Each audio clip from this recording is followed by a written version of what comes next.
Apricot delight చేసుకోవడం ఎంత easy తెలుసా? ఆప్రికాట్ లేయర్ అయితే థిక్‌గా మస్త్ వచ్చింది. ఒకసారి ఈ వీడియోలో చూపిస్తున్నట్టు చేసుకో.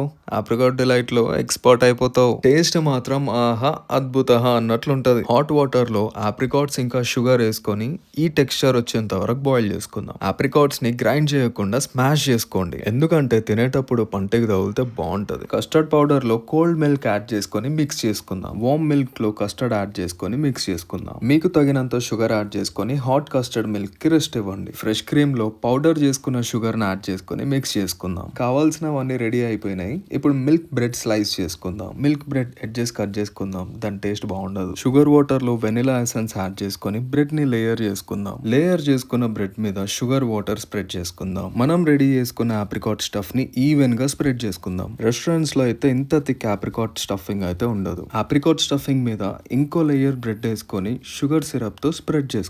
మనం రెడీ చేసుకున్న కస్టర్డ్ మిల్క్ ని బ్రెడ్ లేయర్ మీద ఈవెన్ గా స్ప్రెడ్ చేసుకుందాం. షుగర్ పౌడర్ తో మిక్స్ చేసుకున్న ఫ్రెష్ క్రీమ్ ని ఫైనల్ లేయర్ గా చేసుకుందాం. మీకు నచ్చినట్టు డిజైన్ చేసుకొని మిగిలిపోయిన ఆప్రికాట్స్ తో టాపింగ్ చేసుకుందాం. మీకు నచ్చిన డ్రై ఫ్రూట్స్ కూడా టాపింగ్ చేసుకోవచ్చు. నేనైతే క్రష్డ్ ఆల్మండ్స్ యూజ్ చేసుకున్నాను. అంతే, ఆప్రికాట్ డిలైట్ రెడీ అయిపోయింది. గంట సేపు ఫ్రిడ్జ్ లో పెట్టుకొని కుమ్ముడేయంగా.